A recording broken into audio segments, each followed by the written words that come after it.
أعوذ بالله من الشيطان الرجيم. بسم الله الرحمن الرحيم. يا أيها الذين آمنوا كتب عليكم الصيام كما كتب على الذين من قبلكم لعلكم تتقون.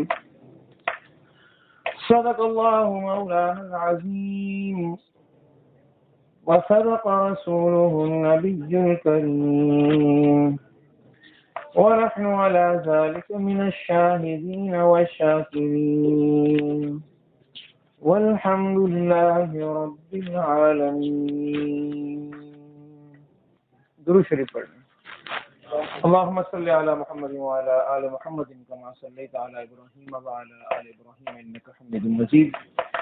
اللهم بارك على محمد وعلى آل محمد كما باركت على إبراهيم وعلى آل إبراهيم إنك حميد مجيد. انتہائی قابل احترام بزرگوں اور نوجوان ساتھیوں، اللہ تبارک و تعالیٰ کے کلام پاک سے سورہ بقرہ کی ایک آیت تلاوت کی. اللہ تعالیٰ سے دعا کرتا ہوں کہ وہ مجھے سچ کہنے کی، ہم سب کو سمجھنے کی اور آخر میں ہم سب کو اس آیت مبارکہ پر عمل کرنے کی توفیق عطا فرمائے. ایک ہی آیت کا انتخاب کرنا گویا کہ مقصد درس کی طرف اپنی توجہ کو مرکوز رکھنا تھا. بعض اوقات ہم لوگ دروس قرآن کے سلسلے میں بڑے موضوعات لے لیتے ہیں اور پھر کئی موضوعات کو سمیٹنے کی کوشش کرتے ہیں اور پھر وہ موضوع سمیٹ نہیں پاتے. لہذا یہ ایک آیت ہے جس میں اللہ تبارک و تعالیٰ نے اہل ایمان کو مخاطب ہو کر رمضان کے روزوں کی فرضیت کا اعلان کیا ہے، اور یہ موضوع بھی یہاں کے منتظمین نے کہا کہ استقبال رمضان کے حوالے سے ہونا چاہیے، تو اسی حوالے سے اس موضوع کا انتخاب ہوا کہ رمضان کی آمد ہے اور رمضان کے ہمارے روزے کیسے ہونے چاہیے، ان روزوں کے اندر ہمیں کن چیزوں کی احتیاط کرنی چاہیے، کن چیزوں کا ہمیں خیال رکھنا چاہیے، وہ آج کے اس درس کا پورا موضوع بنے گا. اللہ تبارک و تعالیٰ نے یہاں فرمایا کہ یا ایھا الذین آمنوا کتب علیکم الصیام، اے ایمان والو تم پر فرض کر دیے گئے ہیں روزے، کما کتب علی الذین من قبلکم، جس طرح تم سے پہلے کے لوگوں پر فرض کیے گئے تھے، لعلکم تتقون، تاکہ تم تقوی کو اختیار کر سکو. اگر اس ایک آیت پہ تھوڑا سا غور کریں تو اللہ تبارک و تعالیٰ نے پہلی بات تو یہ کہ اہل ایمان کا انتخاب فرمایا ہے خطاب کرنے کے لیے. حالانکہ اس دنیا کے اندر اہل ایمان کے علاوہ اور بھی لوگ موجود ہیں، جن کے اندر مشرکین بھی موجود ہیں اور اہل کتاب بھی موجود ہیں اور پھر مسلمان بھی موجود ہیں، اہل ایمان بھی موجود ہیں. تو اللہ تبارک و تعالیٰ نے اہل ایمان کا یہاں پر مخاطب فرمایا ہے، یا ایھا الذین آمنوا، اے ایمان والو. تو الحمدللہ ہم سب لوگ یہاں پر موجود ہیں اور جہاں تک یہ آواز جا رہی ہے لوگ سن رہے ہیں، ہم اس گروہ سے تعلق رکھتے ہیں کہ جس گروہ کو اللہ تبارک و تعالیٰ نے خصوص طور پر مخاطب فرمایا ہے. یعنی قرآن کو کلام اللہ کہا جاتا ہے، اللہ کا کلام کہا جاتا ہے، اللہ کی گفتگو کہا جاتا ہے، اللہ کے الفاظ کہا جاتا ہے. اور یہ اللہ کی گفتگو ہے جو اللہ اپنے بندوں سے کر رہا ہے، اور اس کو زندہ کلام کہا گیا ہے. یہ ایسا کلام نہیں ہے کہ آج سے 1400 سال پہلے اترا اور اس دور کے لوگوں سے اس نے خطاب کیا اور اس کے بعد اس کا مقصد ختم ہو گیا. قیامت تک جتنے بھی انسان اس دنیا کے اندر آتے رہیں گے، ان تمام کے تمام انسانوں سے یہ قرآن، یہ اللہ رب العالمین کے الفاظ اس سے مخاطب ہے. تو اللہ تعالیٰ مخاطب ہے ہم سے کہ اے ایمان والو، یا ایھا الذین آمنوا، اے ایمان والو جو ایمان رکھا ہے اللہ رب العالمین کی ذات کے اوپر. اب یہ ایمان والے کون ہوتے ہیں؟ اس دنیا کے اندر اس ایمان کی مختلف تعریفیں مختلف لوگ کرتے ہیں، لیکن یہاں پر ایمان سے مراد وہی ایمان کے جو اللہ رب العالمین کی ذات کے ایمان. آمنت باللہ وملائکتہ وکتبہ ورسلہ والیوم الآخر والقدر خیرہ وشرہ من اللہ تعالی والبعث بعد الموت.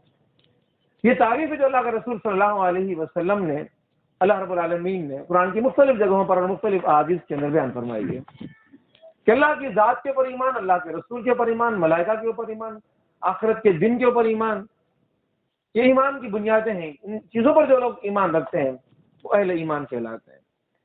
یہ اور بات ہے کہ ہمارے معاشروں کے اندر مختلف دور کے اندر مختلف افراد نے ایمان اور کفر کے مختلف پیمانے بھی مقرر کر دیے. کبھی خلق قرآن کا مسئلہ دنیا کے اندر اٹھا، قرآن خالق ہے، قرآن مخلوق ہے، اور اس بنیاد کے پر ایمان اور کفر کے دعویٰ اور ایمان اور کفر کی بنیاد پڑ گئی ہے، لوگ قتل کیے گئے، لوگ مار دیے گئے، لوگ شہید کر دیے گئے، لوگوں پر مظالم ڈال دیے گئے۔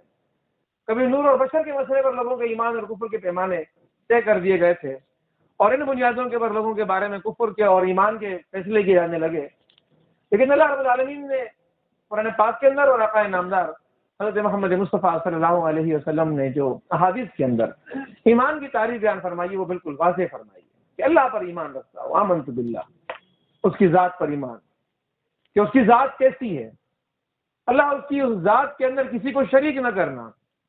اس ایمان کی پھر پوری تفصیلات موجود ہیں کہ وہ ایمان کیا ہے، اللہ تعالیٰ کے پر ایمان پھر کیسا ہونا چاہیے، کہ وہ کیسی ہستی ہے، وہ کیسا مالک ہے، وہ کیسا خالق ہے، اس کو رب کہا گیا، اس کو مالک کہا گیا، اس کو خالق کہا گیا، وہ پوری صفات قرآن پاک کے اندر بیان ہوتی رہی، اور قرآن پاک کی ابتدا میں بھی یہ 99 صفات کی، ویسے تو اللہ کے ہزاروں کروڑوں صفات ہیں، لیکن بنیادی صفات کا تذکرہ وہاں پر بھی کر دیا گیا کہ ان صفات کے اندر اللہ رب العالمین کے ساتھ کسی کو پھر شریک نہ کیا جائے، کہ مالک اگر اللہ تعالیٰ کی ذات ہے تو پھر کسی اور کو مالک نہیں کہنا، خالق اگر اللہ تعالیٰ کی ذات ہے تو پھر خالق کسی اور کو قرار نہیں دینا، رازق اگر اللہ تعالیٰ کی ذات ہے تو پھر رازق کسی اور کو قرار نہیں دینا۔ یہ پوری وضاحت اللہ رب العالمین کی ذات کی، اللہ رب العالمین کی صفات کی، یہ پوری وضاحت ہمارے سامنے موجود ہے۔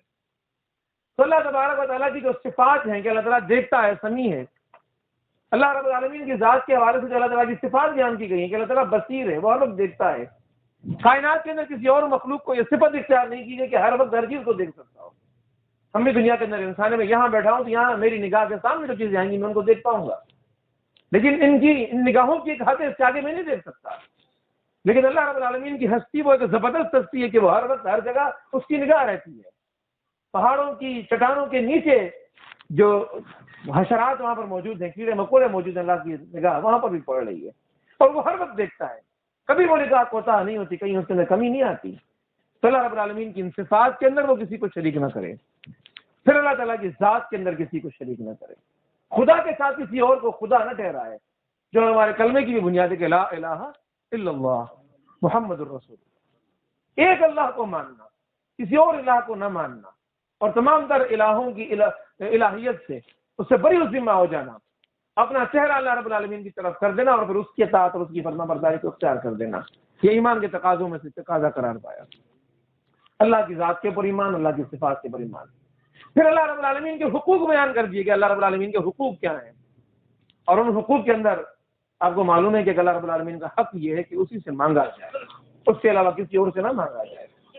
یہ اللہ رب العالمین کا حق ہے کہ صرف اسی کے سامنے جھکا جائے، یعنی کہ جو سجدہ جس کو ہم کہتے ہیں، یہ سجدہ صرف اللہ کا حق ہے، اللہ کے سوا کسی اور کا حق نہیں ہے، خواہ وہ ماں ہو، خواہ وہ باپ ہو، خواہ وہ دنیا اور کائنات کی کتنی ہی معتبر ہستی کیوں نہ بن جائے۔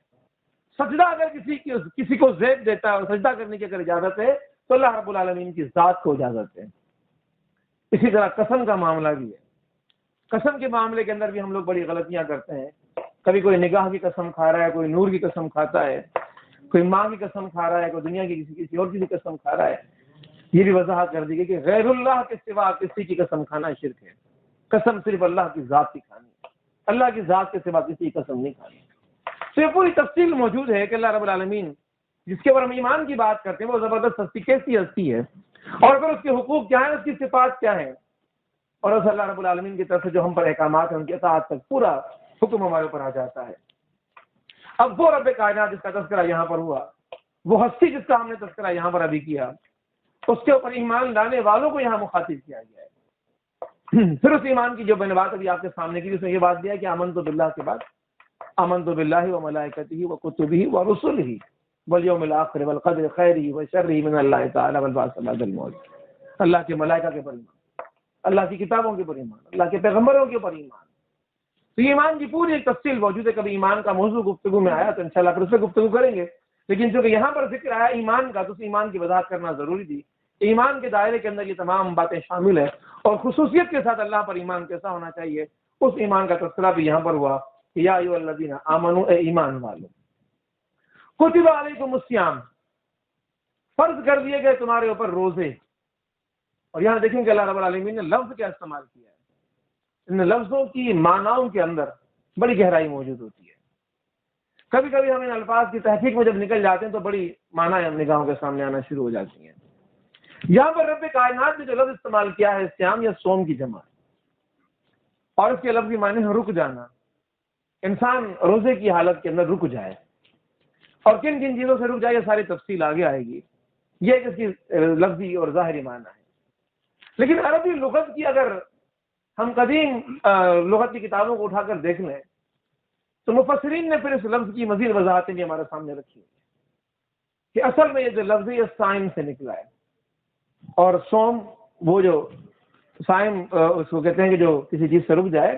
لیکن صائم کی جو معنی بتائی گئی وہ یہ بتائی گئی کہ یہ صائم تو دراصل عربی زبان کے اندر گھوڑے کے لیے استعمال ہوتا ہے، گھوڑے کے لیے. تو پھر حیرت ہوتی ہے کہ اللہ رب العالمین نے وہ لفظ ہمارے لیے کیوں استعمال کیا جو گھوڑے کے لیے استعمال ہوتا ہے. ہم بھی صائم کہلائے، جو روزہ رکھے وہ صائم کہلائے گا. روزہ اپنی معنی کے لحاظ سے رک جانا، روزہ رکھنے والا صائم کہلائے گا. اور ہم روزہ رکھتے ہیں ہمیں صائم کہا جاتا ہے. اور صائم کی معنی عربی زبان کے اندر صائم کا جو لفظ استعمال ہوا وہ گھوڑوں کے لیے استعمال ہوا. تو مفسرین نے اس لفظ کو یوں ہی نہیں چھوڑ دیا. اس کی تحقیق کے اندر نکل گیا کہ آخر اللہ رب العالمین نے اس لفظ کو استعمال کیا تو اس کے اندر کوئی حکمت ضرور ہوگی. پھر معلوم یہ ہوا کہ یہ لفظ واقعی بڑا حکمت سے پر ہے. عربی زبان کا یہ لفظ جس کے معنی ہم استعمال میں کرتے ہیں کہ کسی گھوڑے کے لیے استعمال ہوتا تھا، صائم گھوڑوں کو کہا جاتا تھا. تو ہر طرح کے گھوڑے کو صائم نہیں کہا جاتا تھا. یہ ان گھوڑوں کے لیے استعمال ہوتا تھا جو عرب کے اس سرزمین کے اندر قبائلی جنگوں میں استعمال ہوتے تھے، جن کو خصوصی تربیت دی جاتی تھی. اور یہ تربیت ایک بڑے طویل دور پر مشتمل ہوتی تھی، اور اس تربیت کے اندر کئی ادوار ہوتے تھے، کئی دن اور کئی مہینے کئی سال اس تربیت کے اندر لگ جاتے تھے. کیونکہ عرب کی سرزمین سے آپ لوگ واقف ہیں، اور عرب کی اس سرزمین کا ایک اندازہ ہمیں تو ہر سے کو جاتا ہے. سرکار ریگستان ہم وہاں چلے جائیں، ریت ہی ریتے، صحرا ہی صحرا ہے. دور دور تک کوئی آبادی موجود نہیں ہے، کوئی درخت موجود نہیں ہے، کوئی پانی کا کوئی آبشار موجود نہیں ہے، کوئی پانی کا ذریعہ موجود نہیں ہے. اب اس ایسے علاقے کے اندر جہاں کہیں کہیں نخلستان موجود ہے، کہیں کہیں پانی موجود ہے، تو زندگی وہاں موجود ہے، لوگ وہاں پہ رہتے ہیں. لیکن یہ علاقے ایک دوسرے سے دور دور واقع ہیں. اور عرب کی اس سرزمین کے اوپر اس دور کے اندر جو قدیم عرب کا دور ہے، اسلام سے پہلے کا دور ہے، جہالت کا دورہ تھا. لوگ آپس میں لڑتے تھے، قتل و غارت بھری ہوتی تھی. ذرا ذرا سی باتوں کے اوپر لڑائیاں شروع ہو گئیں اور برسوں تک وہ لڑائیاں چلیں. 100 سالوں تک لڑائی چلتی رہی، اور لوگ کئی اس کے اندر لوگ مارے جاتے رہتے تھے. تو ان دشمنیوں کو نبھانے کے لیے ان افراد کو، ان قبائلی لوگوں کو گھوڑوں کو پالنے کی ضرورت محسوس ہوتی تھی. لیکن گھوڑا بھی کیسا کہ ریگستان کا سفر کرتا ہوا دشمن کے قبیلے تک جائے، جو ہم نے کارروائی کرنی ہے، حملہ کرنا ہے وہ ہم کر لیں، پھر واپس پلٹ کر آئیں گے تو کھانا بھی نصیب ہوگا، پینا بھی نصیب ہوگا، آرام بھی نصیب ہوگا. 3 جو بنیادی زندگی کے تقاضے ہیں، کھانا پینا اور آرام یعنی کہ سونا، ان حوالوں سے ان گھوڑوں کی خصوصی تربیت کی جاتی تھی کہ گھوڑے کو بھوک برداشت کرنے کی تربیت دی جائے، گھوڑے کو پیاس برداشت کرنے کی تربیت دی جائے، اور گھوڑے کو مسلسل کام کرنے کی تربیت دی جائے. ایسا نہیں کہ 2-4 گھنٹے کام کرنے کے بعد سونے کی اس کو ضرورت محسوس ہو جائے. اور گھوڑا اگر سونے کے لیے ریگستان کے اندر بیٹھ گیا اور سفر سے انکار کر دیا تو گھوڑا خود بھی گیا اور اس کا مسافر بھی چلا گیا، سوار بھی چلا گیا. تو لہٰذا ان گھوڑوں کو تربیت سے گزارا جا رہا ہے اور مسلسل ان کو سفر کروایا جا رہا ہے تاکہ مسلسل کام کرتے رہے، نیند نہیں کرنے دی جا رہی، جگایا جا رہا ہے ان کو. ایک تربیت کا یہ پہلو ہے. اور دوسرا پہلو یہ تھا کہ ان کو بھوک دی جا رہی ہے، اور بار بار بھوک دی جا رہی ہے. کبھی ایک وقت کا کھانا نہیں کھلایا جا رہا، کبھی 2 وقت کا کھانا نہیں کھلایا جا رہا، تاکہ بھوک کی شدت کی وجہ سے کہیں نڈھال ہو کر، کہیں تنگ آ کر، پریشان ہو کر گھوڑا بیٹھ نہ جائے. بیٹھ گیا تو خود بھی مرے گا اور مالک کو بھی مارے گا. اسی طرح پیاس کی شدت، اس کو برداشت کرنے کی اس کے اندر ایک استطاعت پیدا کر دی جائے، اور گھنٹوں دنوں تک اس کو اس پیاس کا، اس کو شدت کو برداشت کرنے کا اس کے اندر کیفیت پیدا کر دی جائے. اب جو گھوڑا اس کیفیت سے گزر گیا، جس گھوڑے کے اندر یہ صلاحیت پیدا ہو گئی، وہ صائم کہلایا. اس کو صائم کہا جاتا ہے. ہر گھوڑا صائم نہیں ہے عرب کی اس سرزمین کے اندر. اب ذرا آپ لوگ غور کریں کہ صائم کیسے کہا جا رہا ہے. ایک گھوڑے کو صائم کہا جا رہا ہے، لیکن یہ صائم تیار کیوں کیا جا رہا ہے کہ دشمنوں سے مقابلہ کرنا ہے، اس کے لیے تیار کیا جا رہا ہے. عرب تیار کر رہے ہیں صائم کو دشمنوں کے مقابلے کے لیے، اور خدا تیار کر رہا ہے صائم کو اس ایمان کے دشمن کے لیے، اس شیطان کے مقابلے کے لیے، اس اسلام کے دشمنوں کے مقابلے کے لیے. تو معلوم یہ ہوا کہ یہ جو رمضان کا روزہ ہے، دراصل یہ رمضان کا روزہ ایک مومن مسلمان کو مجاہد بنانے کے لیے آتا ہے کہ اس کو جہاد کی تربیت دے دی جائے، جہاد کے میدان میں، دعوت کے میدان میں، تبلیغ کے میدان میں. اللہ کی راہ میں نکلنے کے لیے اس کو ضرورت پڑے گی کہ اس کو بھوک بھی محسوس ہو جائے، اس کو پیاس بھی لگ جائے، مسلسل کام کرنا پڑ جائے تو اس کو نیند اور تھکاوٹ کی وجہ سے اس کام سے رک نہ جائے، بلکہ اس کام کو کرنے کے لیے اس کے اندر ایک توانائی پیدا ہو جائے، ایک حوصلہ اس کے اندر پیدا ہو جائے، اور ان روزوں کے نتیجے کے اندر وہ ایمان کی جو کیفیت ہے وہ اس قدر بلند ہو جائے کہ دنیا کی ساری خواہشات اس کے سامنے ہیچ ہو جائے، اور وہ خواہش کہ رب میرا مجھ سے راضی ہو جائے، یہ خواہش سب خواہشوں سے بالا تر ہو جائے۔ تو رمضان المبارک کا مہینہ اس لیے آتا ہے کہ اللہ کا یہ بندہ اللہ کا مجاہد بن جائے، اللہ کا یہ بندہ اللہ کی راہ میں نکلنے والا بن جائے، اللہ کا یہ بندہ اللہ کے دین کا محافظ بن جائے، اور اللہ کا سپاہی بن کر اس دین کی حفاظت کرنے والا بن جائے۔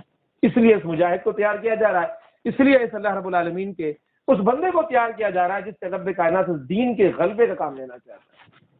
یا ایھا الذین آمنوا کتب علیکم الصیام کما کتب علی الذین من قبلکم، جس طرح تم سے پہلے کے لوگوں کے اوپر روزہ فرض کیا گیا تھا۔ یعنی کسی بھی شخص کے ذہن میں یہ بات نہیں آنی چاہیے کہ کوئی روزہ مجھ پر اس لیے فرض کر دیا گیا کہ اس کے اندر میری جان کی مشقت ہے اور اس سے کچھ مجھے حاصل ہونے والا نہیں، یا یہ اللہ کے نبی صلی اللہ علیہ وسلم کی امت، اس کی امت کے اوپر روزہ فرض کر دیا، ہم سے بہتر تو امتیں اس سے پہلے کی امتیں تھیں جن کے اوپر روزہ نہیں تھا، تو وضاحت کر دی گئی یہ ایسا معاملہ نہیں ہے، یہ ایک ایسی عبادت ہے کہ جو اللہ رب العالمین کی محبوب عبادت ہے، اور کوئی امت اس سے پہلے خالی نہیں گئی کہ جس کو اللہ رب العالمین نے اس روزے کی عبادت سے نہ گزارا ہو۔ ان کے لیے بھی روزے تھے اور تمہارے لیے بھی روزے ہیں۔ یا ایھا الذین آمنوا کتب علیکم الصیام کما کتب علی الذین من قبلکم۔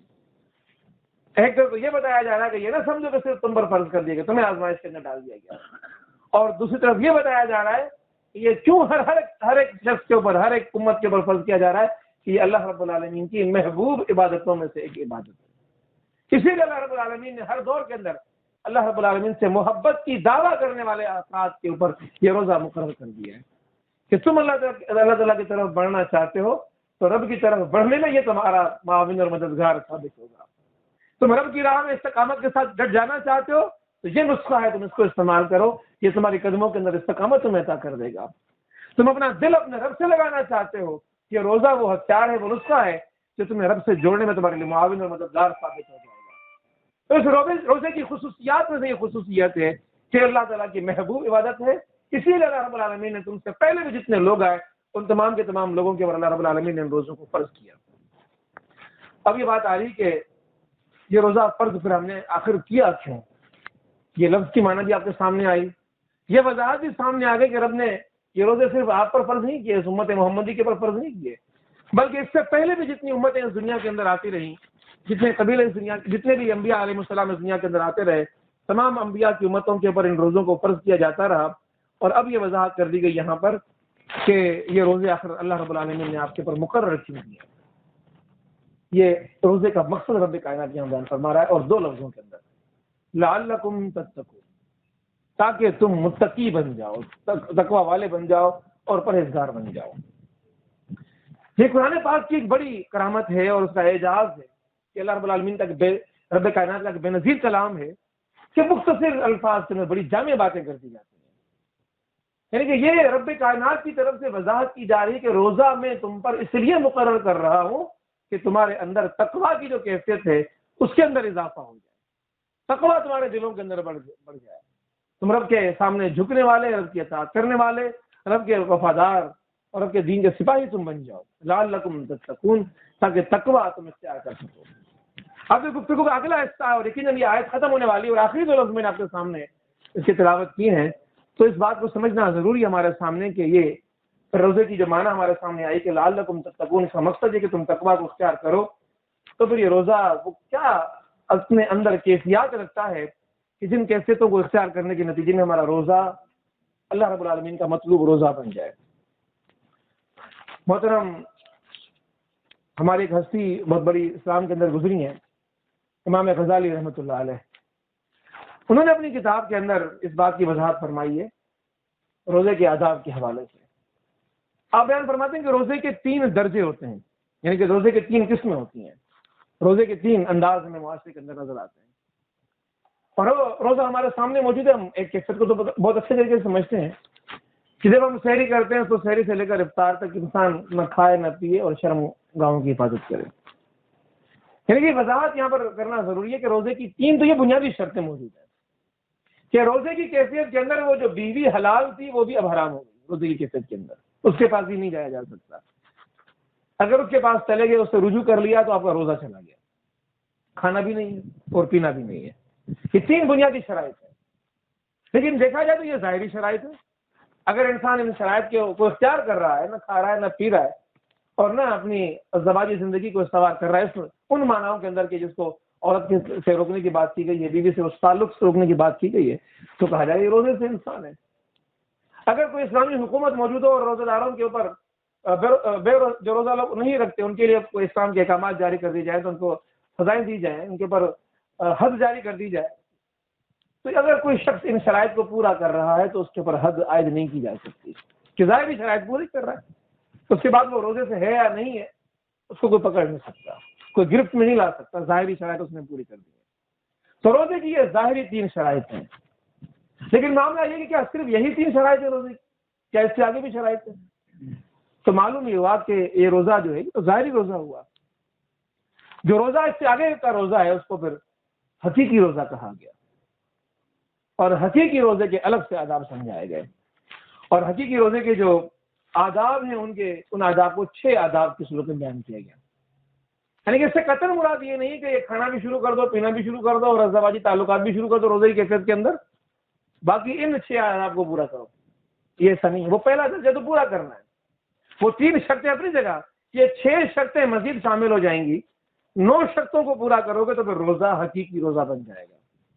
یعنی کہ وہ روزہ کہ جو اللہ رب العالمین کی بارگاہ کو قبول ہوتا ہے, مقبول ہوتا ہے روزہ اللہ کی بارگاہ کے اندر.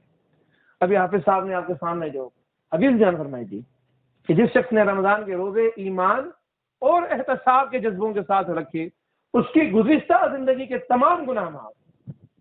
یعنی کہ وہ روزہ کون سا روزہ ہے, 3 شرائط پوری کرنے والا یا 9 شرائط پوری کرنے والا؟ یعنی کہ اس کے اندر 9 شرائط کو اگر پورا کیا جائے گا تو پھر ہم گزشتہ زندگی کے تمام گناہ معاف کروا سکتے ہیں. آپ نے وہ حدیث بارہا سنی ہوگی کہ اللہ کے نبی صلی اللہ علیہ وسلم خطبہ دینے کے لیے ممبر پہ تشریف فرما ہو رہے ہیں. پہلے سینے پہ قدم رکھا ہے فرمایا آمین, دوسرے سینے پہ قدم رکھا فرمایا آمین, تیسرے سینے پہ قدم رکھا فرمایا آمین. اس کے بعد خطبہ دیا, اور جب خطبہ ختم ہوا, نماز ختم ہوئی, تو صحابہ نے سوال کیا رسول خدا خلاف معمول آج ہم نے کیسے دیکھی کہ آپ نے ہر سینے پہ قدم رکھتے ہوئے آمین کہا. اور میں کہ جبرائیل امین آئے تھے اور 3 دعائیں مانگی اور ہر دعا پر میں نے آمین کہا. اب ذرا تصور کریں کہ کون آیا ہے دعا مانگنے کے لیے اور اس دعا پر آمین کون کہہ رہا ہے. اور یہ بھی معلوم ہے کہ جبرائیل امین اپنی مرضی سے نہیں آتے, اللہ کی مرضی سے آتے ہیں. یعنی خدا رب عزت جلال اہل ایمان کو یہ بتا رہا ہے, خدا کی طرف سے یہ بات اہل ایمان تک پہنچائی جا رہی ہے. جبرائیل امین فرشتوں کے سردار کی زبان سے کہلوائی جا رہی ہے, اس کے پر آمین انبیاء کے امام سے کہلوایا جا رہا ہے. تو بات کوئی معمولی بات نہیں ہے, اس بات کے اندر بہت بڑا وزن موجود ہے. یہ اہل ایمان کے لیے ایک بہت بڑی بات ہے جو رب کائنات کی طرف سے اہل ایمان سے کہی جا رہی ہے. اور جبرائیل امین جس موقع پر آتے ہیں اور وہ حدیث جب بیان کی جاتی ہے, محفوظ کی جاتی ہے, تو اس کی حدیث کی اہمیت احادیث کے اندر سب سے زیادہ بڑھ جاتی ہے. اور اللہ کے نبی صلی اللہ علیہ وسلم نے فرمایا کہ جبرائیل امین نے جو 3 سوال کیے, ان 3 سوالوں کی وضاحت آتی ہے کہ جس کو ضعیفی کی حیثیت کے اندر کہ پھر ماں باپ ملے اور ان کی خدمت کر کے جنت حاصل نہ کر سکے, وہ تباہ برباد ہوا. یعنی کہ برباد ہوا وہ شخص, ہلاک ہوا وہ شخص. یہ معلوم ہوا کہ والدین کی بڑی اہمیت ہے. اسلام نے والدین کی خدمت کو جنت کے دروازوں میں سے ایک دروازہ قرار دے دیا ہے. یہ اللہ رب العالمین کی رضا کے حصول کا ایک ذریعہ بن جاتا ہے. ان کو راضی رکھو, ان کی خدمت کرو. ماں اور باپ دونوں میں سے کوئی ایک مل جائے, یہ سمجھنے کی بڑی نعمت ہے جو کسی انسان کو نصیب ہو گئی ہے. ان کی خدمت یعنی کہ ان کا حق تو انسان ادا نہیں کر سکتا, لیکن خدمت ان کی اگر کر رہا ہے تو یہ رب کو راضی کرنے کا کام کر رہا ہے. اور اس حدیث کو ذرا دیکھیں گے, جس کو ماں اور باپ ضعیفی کی حالت میں ملے اور ان کی خدمت کر کے جنت کو نہ حاصل کر سکے, وہ برباد ہوا. یعنی کہ اتنی بڑی نعمت ملی, اس کو استعمال کر کے وہ اپنی نجات کا ذریعہ نہ بنا سکا, تو اس سے بڑا بدبخت اور کون ہوگا کہ والدین کی خدمت کے نتیجے میں جنت مل رہی ہے, جنت کو حاصل نہیں کر رہا. اور پھر دوسری بات وہ بھی آپ نے بارہا سنی کہ ہمارے آقا حضرت محمد مصطفیٰ صلی اللہ علیہ وسلم کا نامہ نام آپ کے سامنے لیا جائے, اہل ایمان کے سامنے لیا جائے, اور وہ درست نہ پڑے, درست نہ بھیجے, تو وہ بھی تباہ ہو برباد ہو, وہ شخص بھی برباد ہوا. اور دیکھیں اللہ کے نبی صلی اللہ علیہ وسلم کے ہم پہ کتنے احسانات ہیں.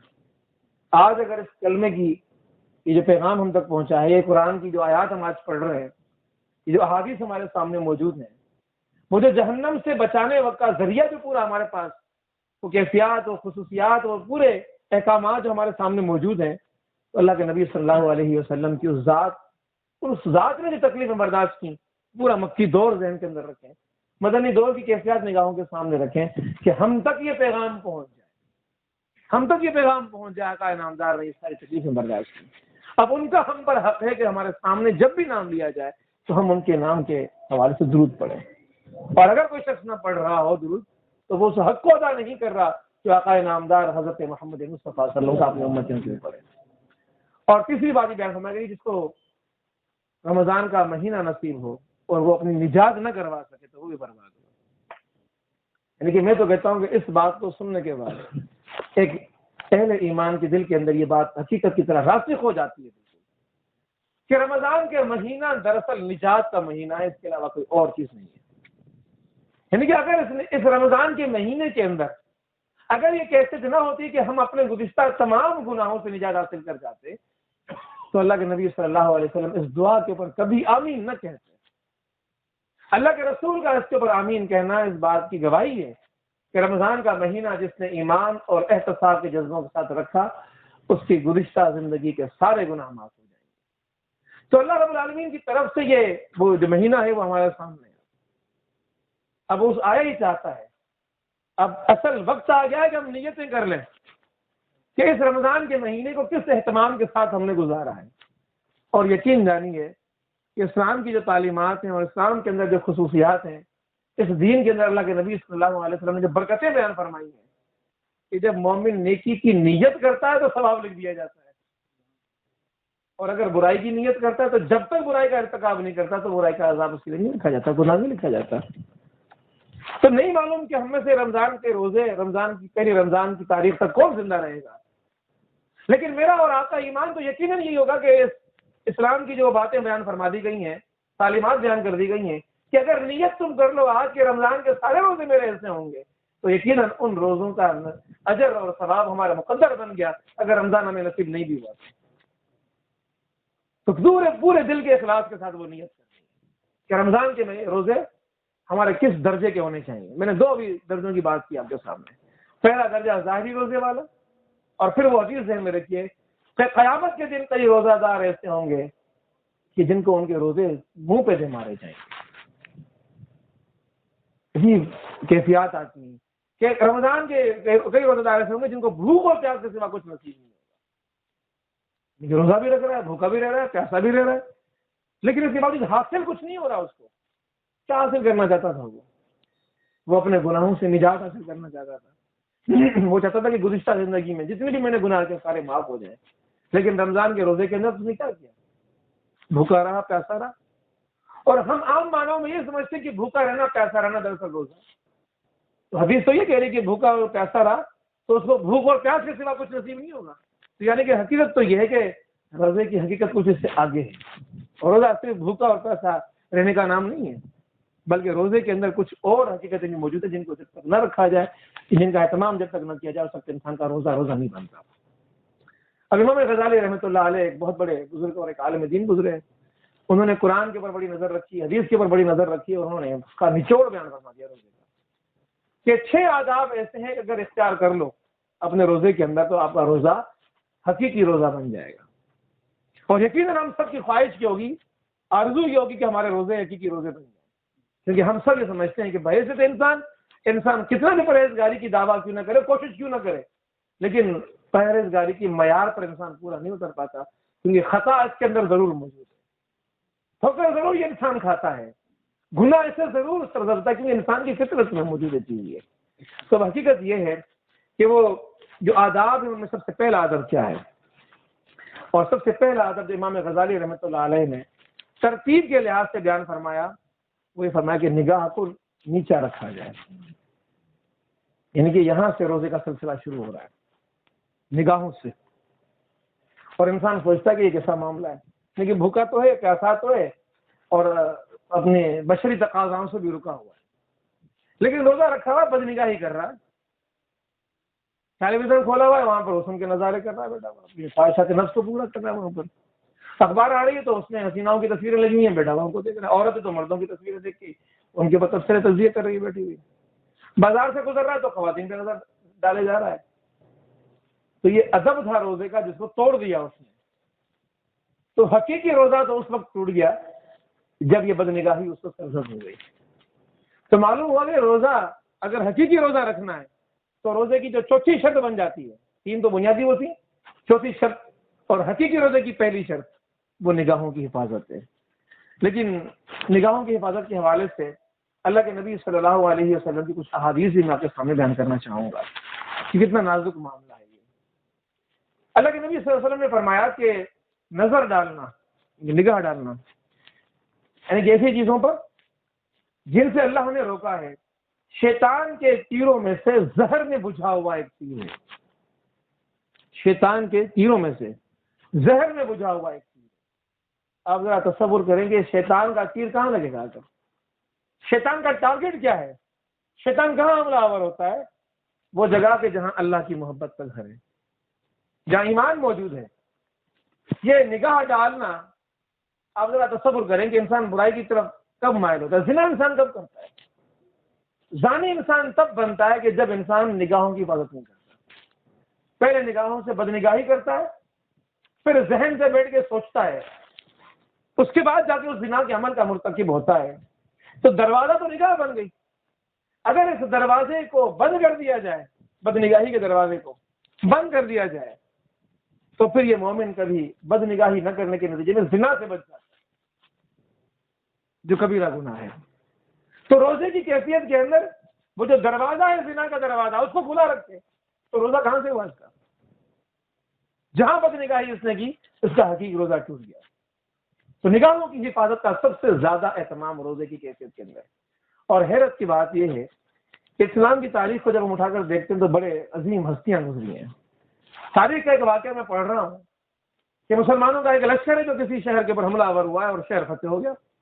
اور ہوتا اس طرح تھا کہ شہر کے باہر مقابلہ ہوتا تھا، فوج نکل کر باہر آتی تھی اور باہر مقابلہ ہوا۔ شہر فوج نے شکست کھا لی، مسلمانوں کی فاتح فوج کھڑی ہوئی ہے۔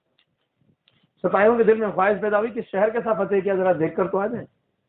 اپنے سپہ سالار سے اجازت مانگی کہ آگے اجازت دیں کہ ہم جائیں ذرا شہر کو دیکھ کر آئیں۔ اجازت مل گئی اور شہر کو دیکھنے چلے گئے۔ تھوڑی دیر گزری کہ واپس لوٹے ہوئے آ رہے ہیں، واپس پلٹے ہوئے آ رہے ہیں۔ تو امیر لشکر حیران ہو گئے، کیا معاملہ تھا؟ ابھی آپ نے اجازت مانگی کہ شہر کو دیکھ کر آئے، لیکن میں جلدی واپس آ گیا، کیا معاملہ ہے؟ کہنے لگے کہ جی ہاں، ہم گئے تو ضرور شہر کے اندر، داخل تو ضرور ہوئے، لیکن یہ فاتحین کیسے ہیں دیکھنے کے لیے شہر کی خواتین اپنی چھتوں پہ کھڑی ہوئی، دروازوں پہ کھڑی ہوئی تھی۔ تو جیسی نگاہیں نیچی کر کے گئے تھے ویسے ہی نگاہیں نیچی کرتے واپس آ گئے، نگاہ ڈالی نہیں، جیسے گئے ویسے لوٹ کر آ گئے۔ اللہ کے نبی صلی اللہ علیہ وسلم کے حوالے سے بھی اس حدیث اس حوالے سے تاکید آتی ہے۔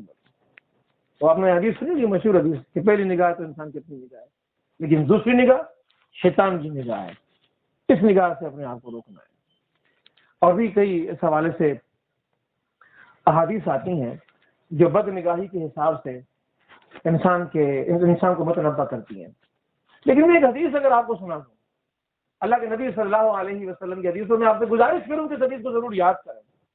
اس کا مفہوم اردو میں موجود ہے، معنی اردو کے اندر موجود ہے، اور مقصد اصل چیز ہوتی ہے کہ اللہ کے رسول کا پیغام، اس مقصد کو سمجھا جائے، اس مقصد کو سمجھ لیں، اس کو یاد کر لیں ہم لوگ، تو پھر وہ حدیث ہمارے زندگی کے لیے ایک مشعل راہ بن جاتی ہے۔ بہت آسان سی حدیث ہے۔ اللہ کے رسول صلی اللہ علیہ وسلم نے فرمایا، یاد کرنے کی کوشش کیجیے گا اس حدیث کو۔ اللہ کے رسول صلی اللہ علیہ وسلم نے فرمایا 5 چیزیں ایسی ہیں جن سے روزہ ٹوٹ جاتا ہے۔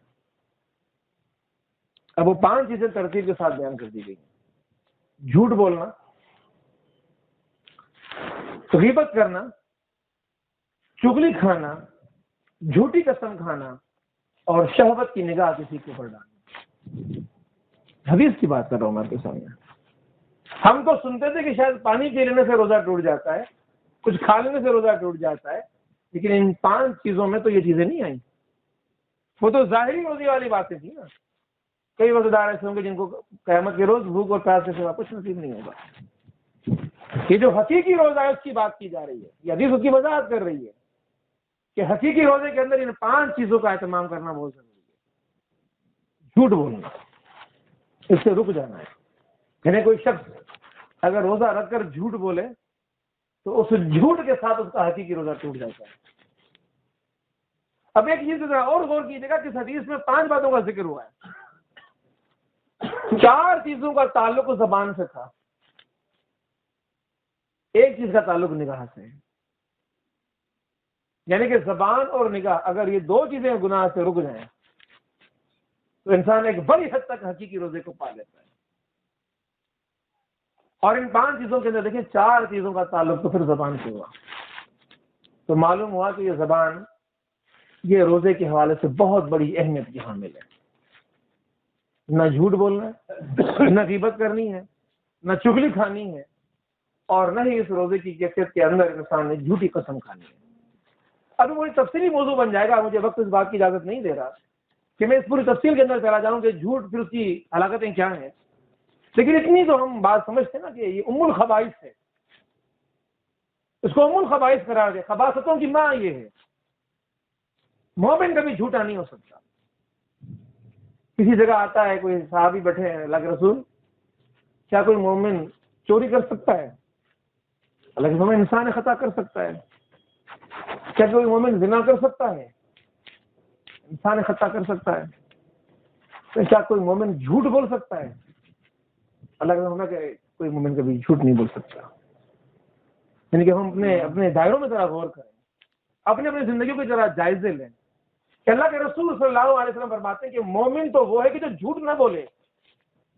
لیکن جھوٹا آدمی کبھی مومن نہیں ہو سکتا، وہ ایمان کے دائرے سے خارج ہو جاتا ہے اور اسے کبیرہ گناہ قرار دے دیا گیا. جھوٹ اور ایمان ساتھ نہیں دے سکتے. ایک اور حدیث کے اندر آتا ہے، اللہ کے نبی صلی اللہ علیہ وسلم نے فرمایا کہ غیبت سے روزہ ٹوٹ جاتا ہے. اور غیبت کے بارے میں تو آپ نے سنا، سورہ حجرات کے اندر تفصیل آئی، وَلَا يَغْتَبْ بَعْضُكُمْ بَعْضًا أَيُحِبُّ أَحَدُكُمْ أَن يَأْكُلَ لَحْمَ أَخِيهِ مَيْتًا فَكَرِهْتُمُوهُ. کوئی کسی کی غیبت نہ کرے. کیا تم یہ بات پسند کرو گے کہ اپنے مردہ بھائی کا گوشت کھاؤ؟ امام غزالی رحمۃ اللہ علیہ نے اللہ کے نبی صلی اللہ علیہ وسلم کی ایک اور حدیث نقل فرمائی. فرمایا کہ روزہ، اللہ کے رسول نے فرمایا کہ روزہ ڈھال ہے. فرمایا کہ تم میں سے کوئی روزے سے ہو تو نہ فحش بکے. پھر وہی زبان کی بات آ رہی ہے، روزہ رکھا تو فحش نہ بکے، نہ بد کلامی کرے. بعض اوقات روزے میں انسان غصے سے آ گیا، بد کلامی پر اتر آ گیا. نہ فحش بکے، نہ بد کلامی کرے، نہ فضول گوئی کرے، کام کی بات کرے بس روزے کی کثرت کے اندر ہے. ایسا نہیں کہ بس روزہ گزارنے کے لیے چلے گئے دوست کے بعد اور گپے آنکڑے بیٹھے گئے. یہ روزہ فضول گوئی کے لیے نہیں ہے. اس روزے کے اندر اللہ کا ذکر ہونا ہے، اللہ کی فکر ہونی ہے، اللہ کی یاد ہے، نہ چیخے چلائے. اور اگر کوئی گالی دے یا لڑنے پر اتر آئے تو کہہ دے کہ میں روزے سے ہوں. اللہ کے نبی صلی اللہ علیہ وسلم نے ایک اور حدیث میں، اللہ کے نبی کی حدیث آتی ہے جس میں اس غیبت کے حوالے سے بڑی ایک ہمیں ہدایت ملتی ہے، ایک رہنمائی ملتی ہے. مدنی دور ہے اور انصاری صحابیات ہیں، نئی مسلمان ہوئی ہیں، روزہ رکھا، دن بڑے گرم تھے. کچھ لوگوں نے اور بھی اجازت طلب کیا، رسول خدا ہم روزہ رکھنا چاہتے ہیں، اجازت دی جائے. اللہ کے رسول نے اجازت دے دی. اب ہوا کہ دن چڑھا، گرمی بڑی، نئے مسلمان تھے، پریشانی ہوئی.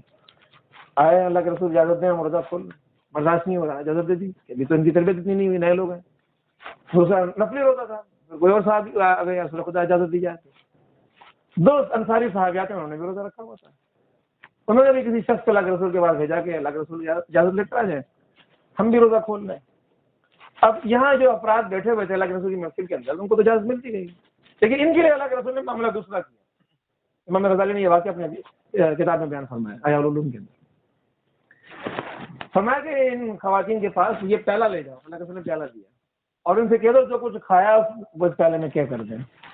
اب اگر تصور کریں کہ پیٹ میں کچھ ہوتا اگر تو روزہ کھولنے کی اجازت کیوں طلب کی جاتی ہے؟ لیکن اللہ کے رسول صلی اللہ علیہ وسلم کی ہستی، آپ نے وہ پیالہ دیا، پیالہ ان عورتوں کے پاس لے جایا گیا. خلاف معمول جب پہلی عورت منہ میں انگلیاں مار کے کیا کرتی ہے تو آدھا پیالہ تازہ گوشت اور خون سے بھر گیا. تازہ گوشت. جب وہی پیالہ دوسری عورت کے پاس لے جائے گا تو اب یہ پورا پیالہ تازہ گوشت اور خون سے بھر گیا. اور وہ پیالہ جب صحابہ کی محفل میں لایا گیا تو اللہ کے نبی صلی اللہ علیہ وسلم کے سامنے صحابہ اس چیز کو دیکھ کر پریشان ہو گئے اور سوال کیا رسول خدا یہ کیا ماجرا ہے؟ تو آپ صلی اللہ علیہ وسلم فرمایا کہ ان دونوں نے اس غذا سے تو روزہ رکھا جو اللہ نے حلال کی ہے. روٹی حلال تھی، پانی حلال تھا، سبزی حلال تھی، گوشت حلال تھا. فرمایا کہ اس غذا سے تو روزہ رکھا جو اللہ نے حلال کی ہے، اور جو اس نے حرام کی ہے اس سے کھاتی رہیں. ایک دوسرے کے پاس بیٹھی تو دونوں نے لوگوں کی غیبت شروع کر دی. دونوں نے لوگوں کی غیبت کا جو گوشت کھایا تھا وہی گوشت کا لینے ہے. یہ اللہ کے رسول صلی اللہ علیہ وسلم کا جو معجزہ تھا. یعنی کہ انسان یہ سوچتا ہے نا کہ شاید ایک تنبیہ کسی بات کر دی گئی ہے، حقیقت کے اندر پیٹوں سے برآمد کرا کے دکھا دیا گیا وہ گوشت جو مردہ بھائی کے گوشت کے حوالے سے سورہ حجرات کے اندر بیان کیا گیا تھا. یعنی کہ ہم سمجھتے ہی نہیں کہ غیبت کوئی برائی ہے، اور ہم غیبت بے دریغ کرتے چلے جاتے ہیں. ہم اس کے اندر بڑے بے احتیاط ہیں لوگ، اور اتنی غیبت ہماری زندگی میں ہوتی ہے کہ اس کا کوئی تصور نہیں ہے. اور غیبت کتنا بڑا گناہ ہے یہ آپ کے سامنے اس مثال کے اندر آ گیا. اللہ کے نبی صلی اللہ علیہ وسلم ایک صحابی کی تدفین کے لیے گئے ہوئے ہیں. شہر سے باہر سے تدفین کی جاتی، قبرستان باہر ہوتا ہے. واپس پلٹ کر آ رہے تو دو صحابہ آپس میں گفتگو کر رہے ہیں. اللہ کے رسول نے سن لیا. کیا گفتگو کر رہے ہیں؟ یعنی کہ وہ شخص جس کو تدفین کر کے کی جا رہی ہے فرمائے گا کہ وہ ذلت کی موت مرا. اللہ کے رسول صلی اللہ علیہ وسلم نے سن لیا. آگے چلے تو ایک راستے میں مردار پڑا ہوا تھا مرا ہوا. اللہ کے رسول رک گئے اور دونوں کو بلایا اور کہا کہ اس مردار کو کھاؤ. تو صحابہ حیران ہو گئے، رسول خدا ہی اگر زندہ ہوتا تب بھی کھانا حرام تھا، تو مردار اس کو کیسے کھائیں؟ فرمایا اسے کھانا بہتر ہے اس بات کے کہنے سے جو تم نے اپنے بھائی کے لیے کہی ہے. یعنی کہ مردار کے گوشت کو کھانا بہتر ہے اس غیبت کے کرنے سے. اور یہاں سے علماء نے ایک مسئلہ نکالا کہ صرف غیبت کرنا گناہ نہیں ہے. غیبت کرنا اور غیبت سننا، دوسرے نے سنا تھا نا، کہا تو ایک نے تھا. اللہ کے رسول نے دونوں کو بلا کر کہا تھا کہ اس مردار کو کھاؤ. تو غیبت کرنے والوں کی محفل میں بھی بیٹھنا انسان چھوڑ اٹھ جائے. اب روزے کی ذرا اہمیت کو سمجھیں کہ اگر آپ جھوٹوں کی محفل میں بیٹھے ہو اور جھوٹ بولا جا رہا ہے تو آپ پہ لازم ہو جاتا ہے کہ جو حق آپ کے سامنے منکشف ہے اس حق کو بیان کر دو، آپ اپنے روزے کو بچاؤ. اور اگر اتنی ہمت نہیں ہے کہ کسی ظالم، کسی جابر، کسی زبردست مخالفت کو برداشت نہیں کر سکتے کسی انسان کی، تو پھر ایسے لوگوں کی محفل میں نہ بیٹھو. بہتر ہے کہ تنہائی کے اندر چلے جاؤ، وقت ضائع مت کرو، خدا کا ذکر، خدا کی فکر کرو بیٹھ کے. اور دوسری چیز یہ کہ اگر آپ کے سامنے غیبت کی جا رہی ہے تو آپ کے کسی بھائی کی غیر موجودگی میں اس کے خلاف کارروائی کی جا رہی ہے تو اپنے بھائی کا دفاع کرو اسی کے محفل کے اندر. اگر غیبت کرنے والوں کی محفل میں بیٹھنا چاہتے تو اپنے اندر اتنی جرأت رکھو کہ رک جاؤ، جب وہ آ جائے تو اس کے سامنے یہ بات کرنا، اس کے سامنے یہ بات کہنا، اس کی حفاظت کرنا پھر آپ کی ذمہ داری بن جاتی ہے. لیکن اگر یہ آپ کے اندر اتنی جرأت نہیں ہے، روک نہیں سکتے، تو پھر ایسے لوگوں کی محفل کے کرنا پڑے گا. تو غیبت کرنا اور غیبت سننا دونوں گناہ کے اندر برابر ہو جاتے ہیں. 5 چیزوں میں سے 2 چیزیں میں نے آپ کے سامنے بیان کی، جھوٹ بولنا اور غیبت کرنا. اور تیسری چیز تھی چغلی کھانا. اور میں نے تو بچپن میں ایک حدیث پڑھی تھی، پھر جب میں اسکول میں استاد بنا تب میں بچوں کو پڑھاتا تھا کہ چغل خور جنت میں نہیں جائے گا. چھوٹی سی میں نے حدیث پڑھی تھی. میرے اس سے بڑی بات اور کیا کہہ سکتا ہوں میں، مختصر سی بات ہے، جامع سی بات ہے. کسی کو کسی کے خلاف ابھارنا، چغلی کھانا کہ فلاں تمہارے لیے یہ کہہ رہا تھا، فلاں تمہارے لیے ایسا سوچتا ہے، فلاں تم سے یہ کرتا ہوگا، فلاں تمہارے بارے میں ایسا خیال رکھتا ہوگا. لوگوں کے خلاف ابھارنا، جذبات کو ابھارنا، ان کے خلاف نفرتیں پیدا کرنا، چغلیاں کھانا، اکسانا، یہ اسلامی معاشرے کا ماحول نہیں ہے. یہ اسلامی معاشرہ اور اسلامی ماحول تو محبتوں کا معاشرہ ہوتا ہے، ایک دوسرے کی حفاظت کا اور ایک دوسرے کے حقوق کی ادائیگی کا معاشرہ ہوتا ہے. تو اگر کسی کی چغلی کھائی جا رہی تو وہاں اس کو روک لو کہ میرے سامنے کم از کم کسی کی چغلی نہ کھاؤ. میرے سامنے اگر چغلی کھائی گئی تو میرا تو روزہ ہی نہیں رہے گا. اور پھر جھوٹی قسم کھانا، قسم کی بات میں پہلے کر چکا کہ خدا کے سوا کسی کی قسم کھانا تو ویسے ہی شرک ہے. اب خدا کی قسم کھائی جا رہی ہے وہ بھی جھوٹ کے اوپر، اور جھوٹ اور جھوٹی قسم، خدا کی قسم کھائی جا رہی ہے، خدا کو گواہ قرار دیا جا رہا ہے اس کے اوپر. تو اس سے بڑا ظلم اور کیا ہو سکتا ہے. تو یہ زبان کے حوالے سے باتیں آپ کے سامنے آئیں اور نگاہ کے حوالے سے باتیں آپ کے سامنے آئیں. لیکن نگاہ کے حوالے سے میں نے ایک بڑی خوبصورت ایک حدیث سنی. میں ہر حدیث خوبصورت ہوتی ہے لیکن میرے دل کو اس نے مجھے اپنے نگاہوں کی حفاظت کے لیے بڑی مدد فراہم کر دی. اور میں سمجھتا ہوں کہ اگر اس حدیث کو آپ لوگ دل سے سنیں، ایک ہوتا ہے کانوں سے سننا، دل سے سننے تو شاید یہ حدیث ہمیں بھی بدنگاہی سے روک دے. اور وہ حدیث یہ تھی کہ جب کسی مومن کی نگاہ کسی غیر محرم پر پڑتی ہے اور وہ اپنی نگاہ کو جھکا لیتا ہے تو اللہ تعالیٰ آسمان سے فرشتے بھیجتا ہے کہ میرے اس مومن کی نگاہوں کو چوم لو. کیوں نہ چوما جائے نگاہوں کو؟ لذت تھی اس غیر محرم کو دیکھنے میں، لیکن خدا کا خوف غالب تھا ان نگاہوں پر. جو نگاہیں خدا کے خوف سے جھکی، فرشتوں کو معمول کیا جا رہا ہے جاؤ جا کے ان کی نگاہوں کو چوم کر آ جاؤ. تو یہ نگاہوں کو، فرشتوں کو ان نگاہوں کو چومنے کا موقع دو، خصوصاً روزے کی کیفیات کے اندر. تو حقیقی روزے کے دو آداب ابھی آپ کے سامنے بیان ہو گئے. پہلا آداب تھا نگاہوں کو جھکائے رکھنا، اور دوسرا آداب تھا اپنی زبان کو خاموش رکھنا. اور اس کے بارے میں پوری وضاحت آ گئی کہ جب یہ روزے میں انسان ہو تو نہ فحش بکے، نہ بد کلامی کرے، نہ فضول گوئی کرے، نہ چیخے چلائے، یہ اور نہ کسی کو گالی دے. ان تمام چیزوں کا اہتمام زبان سے کرنا ہے. اب روزے کا جو تیسرا ادب ہے وہ یہ کہ اپنے کانوں کو بھی جو ہے نا وہ گناہ سے روکے. اور وضاحت اتنی کر دی گئی صرف کہ کن باتوں سے میں سننا اپنا اس کو روک دوں اور کن باتوں کو سننے کے لیے تیار رہوں.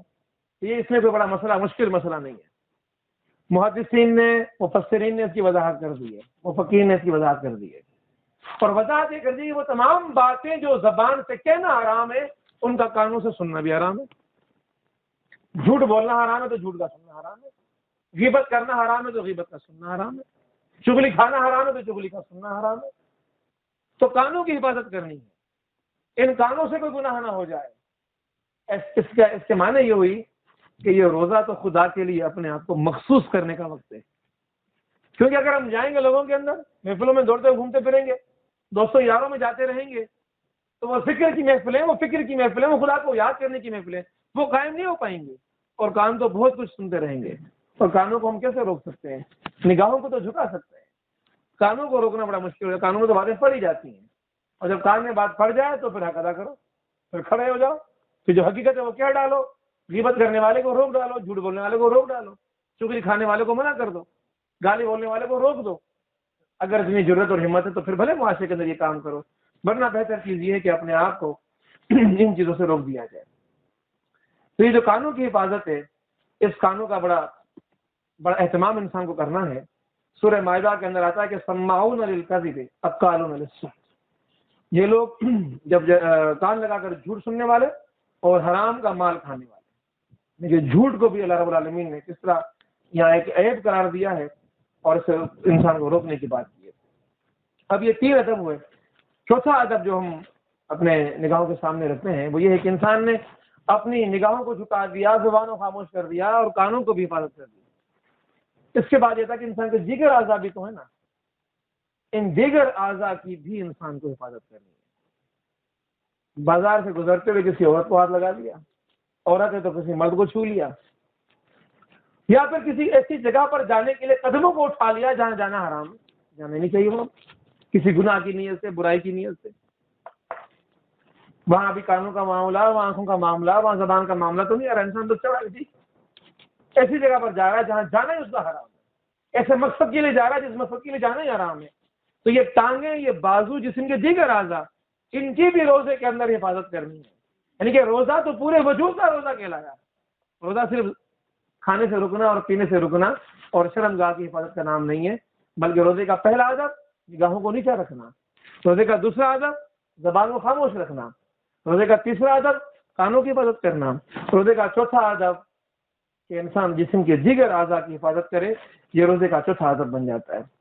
اور جو 5واں ادب ہے روزے کا، وہ روزے کے جو بنیادی مقاصد ہیں ان مقاصد میں سے ایک مقصد کی وضاحت کرتا ہے.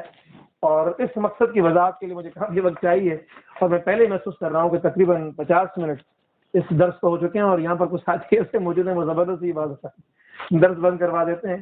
تو میں صرف اتنی بات کرنا چاہوں گا کہ ایک روزے کا مقصد ہے کم کھانا، اور یہ پوری وضاحت مجھے اس کی کرنی تھی کہ کم کیوں کھانا، اور اس کے احکامات ہیں، اس کی وجوہات ہیں، اس کے اسباب ہیں کہ کھانے سے کیا ہوتا ہے اور نہ کھانے سے کیا ہوتا ہے. لیکن روزے کا مقصد تھا کہ کم کھایا ہے.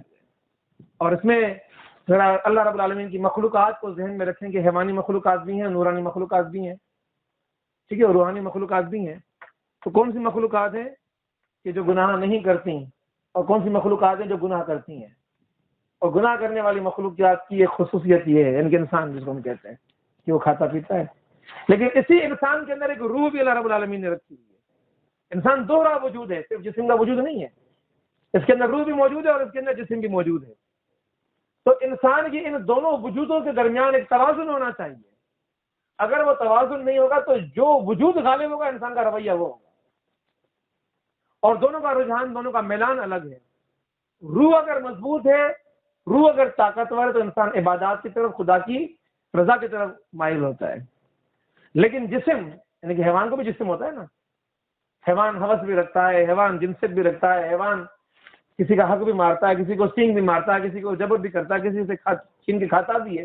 سارے حیوانی رویے جو ہیں وہ سارے کے سارے اس غذائیت سے وابستہ ہوتے ہیں، اور جہاں غذائیت کے حوالے سے انسان نے اپنے آپ کو کمزور کیا، وہاں روحانیت کے حوالے سے انسان غالب آیا، مضبوط ہوا۔ تو روزہ انسان کی روح کو تقویت دینے کا ایک ذریعہ ہے۔ تو رمضان کے مہینے کا ایک مقصد کم کھانا ہے۔ تو پانچواں ادب یہ ہے کہ روزے کی کیفیت جب ختم ہو رہی ہے، افطار کا وقت آئے تو اس وقت کم کھائے اور حلال کھائے۔ ایسا نہ ہو کہ کوئی انسان کو بیماری ہوئی ہے اور علاج کروا رہا ہے، 2 دوائی کے چمچ پی لیے اور تیسرا چمچ زہر کا بھی پی لیا، سوچ لے کہ میں اب ٹھیک ہو جاؤں گا۔ تو روزے کے لیے زہر ہے حرام۔ اگر روزی پہ رہتے ہوئے حرام کما کر اپنا لقمہ حرام کا زبان پہ اتارا ہے تو روزہ گیا وہاں پر، پھر وہ حقیقی روزہ نہیں رہا۔ حلال روزی سے روزہ کھولنا ہے اور کم کھانا ہے۔ ایک جگہ آتا ہے کہ اللہ رب العالمین کو بھری ہوئی چیزوں میں حلق تک بھرے ہوئے پیٹ سے زیادہ ناپسندیدہ چیز کوئی نہیں ہے۔ یعنی کہ روزے کے مقاصد میں سے ایک مقصد ہے کہ انسان کم کھائے، اور کم کیوں کھائے میں نے کہا کہ تفصیلی موضوع ہے اور اس کا میرے پاس وقت نہیں ہے، صرف میں نے حوالہ آپ کو دیا کہ 2 وجود انسان کے ہیں، روح کھاتی نہیں ہے، روح پیتی نہیں ہے، روح سوتی نہیں ہے، روح کی جنسیت نہیں ہوتی، روح سے روح نہیں بنتی، پیدا نہیں ہوتی۔ لیکن جسم کا معاملہ یہ کہ جسم کھاتا ہے، جسم پیتا ہے، جسم سوتا ہے، جسم جمتا ہے۔ تو یہ جو جسمانی کیفیات والا معاملہ ہے، بشری کیفیت والا معاملہ ہے، حیوانی کیفیت والا معاملہ ہے، اس کو کمزور کرنا ہے، اس روحانیت کو مضبوط کرنا ہے، تو نہ کھانے سے روح مضبوط ہوگی، اس کو تقویت دینی ہے، اور اس کا رجحان، اس کی ترغیب، وہ مائل ہونا وہ اللہ کی رضا کی طرف ہے۔ تو روزے کے مقاصد میں سے یہ مقصد تھا۔ اور آخری چیز یہ ہے، چھٹا ادب یہ ہے کہ جب انسان روزہ کھولے تو انسان کے اوپر خوف اور رجا کی کیفیت طاری ہو۔ یہ فکر نہ ہو کہ یہ جو افطار کا سامان سامنے رکھا ہے یہ زیادہ زیادہ میں کھاؤں، اور اس کے لیے جو انسان تیزی سے ہاتھ بڑھائے اور آگے بڑھنے کی کوشش کرے، بلکہ کیفیت یہ ہے کہ اس کو معلوم ہے کہ میرا روزہ تو میرے گناہوں سے نجات کا ذریعہ بننے والا ہے، اور اس کو فکر اس بات کی ہے، خوف اور رجا۔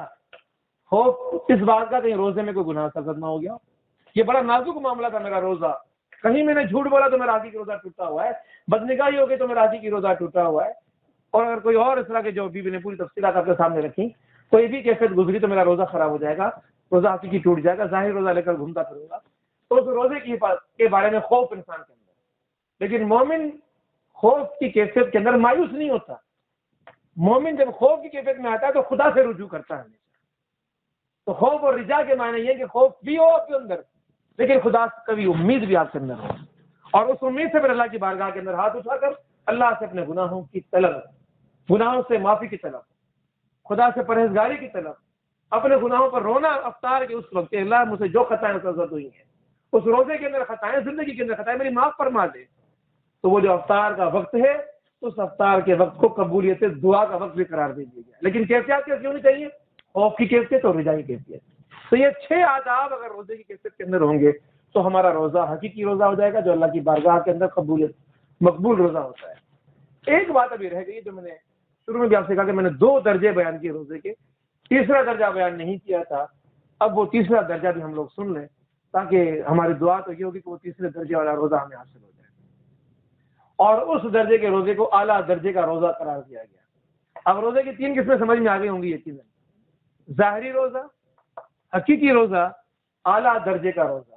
شرائط سمجھ لیں، ظاہری روزے کی شرطیں 3 ہیں، 3 میں 6 جمع کرو گے 9 ہو جائیں گی تو حقیقی روزہ بن جائے گا، اور صرف ایک شرط اور ہے، ایک شرط اور ہے، اگر اس ایک شرط کو شامل کر دیا جائے تو اعلیٰ درجے کا روزہ بن جاتا ہے، اور اس کے بارے میں آیا کہ یہ وہ روزہ ہے کہ جو انبیاء نے رکھا، جو صدیقین نے رکھا، جو اولیاء اللہ نے رکھا۔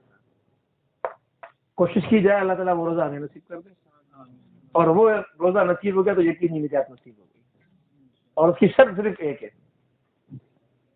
وہ شرط صرف ایک ہے، اور ایک ایسی شرط ہے کہ ان ساری شروط کا احاطہ کر دیتی ہے کہ افطار سے لے کر سحر سے لے کر افطار تک انسان کے دل میں اور دماغ میں گناہ کی سوچ نہ آئے۔ اگر کسی کے روزے کے اندر یہ کیفیت کسی انسان کو حاصل ہو جائے تو یہ اعلیٰ ترین درجے کا روزہ بن جاتا ہے، وہ روزہ کہ جو گزشتہ سارے کے سارے گناہوں کی کو مٹانے کا ذریعہ بن جاتا ہے۔ تو میرے دوستوں اور بھائیوں، میں نے آپ سے کہا تھا کہ میں ایک ہی آیت کا انتخاب کر رہا ہوں، میری کوشش ہوگی کہ اس کو اپنے مقررہ وقت کے اندر میں مکمل کر سکوں، لیکن میرے سامنے یہ گھڑی موجود ہے، مجھے بتا رہی ہے کہ 55 منٹ یہ درس کر چکا ہے ایک آیت کے اوپر۔ اللہ تعالیٰ سے دعا کرتے ہیں کہ اللہ تعالیٰ ہمیں حقیقی روزے کو اور اعلیٰ ترین درجے کو کے روزے کو رکھنے کی ہم سب کو توفیق عطا فرمائے۔ اقول قولی ھذا استغفر اللہ لی ولکم ولسائر المسلمین فاستغفروہ انہ ھو الغفور الرحیم۔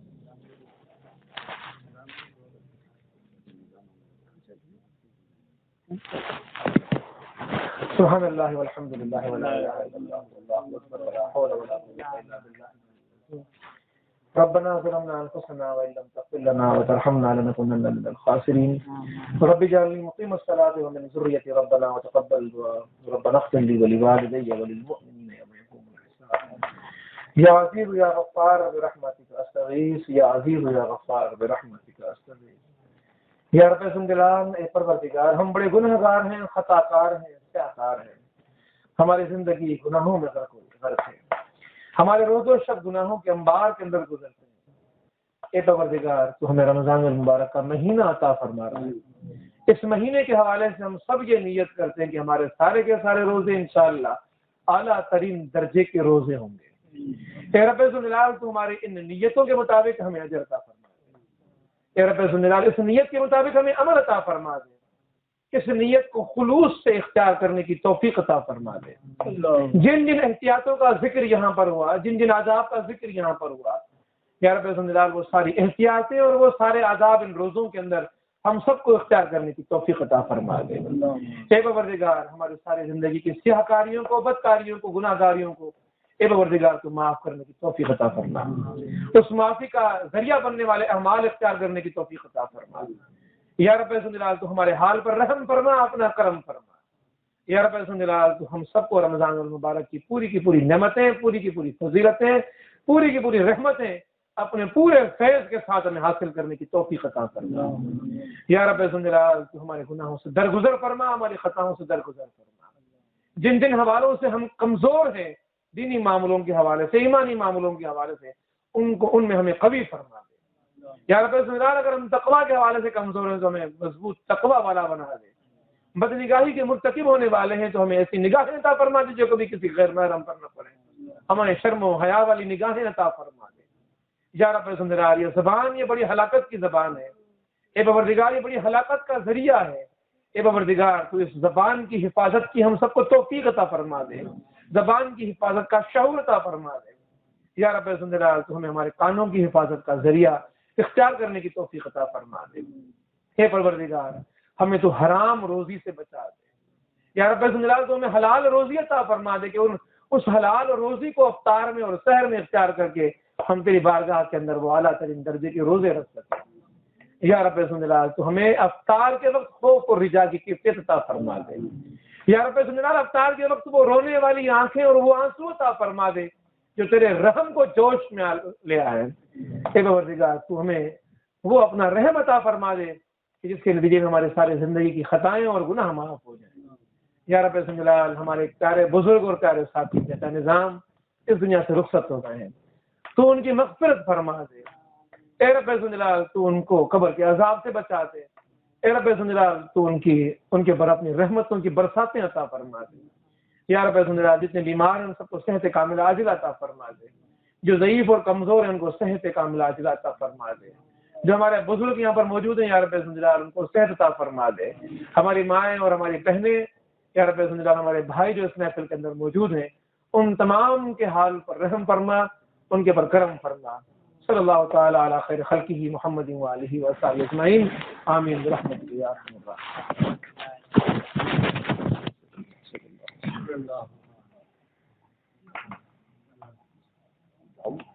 داؤد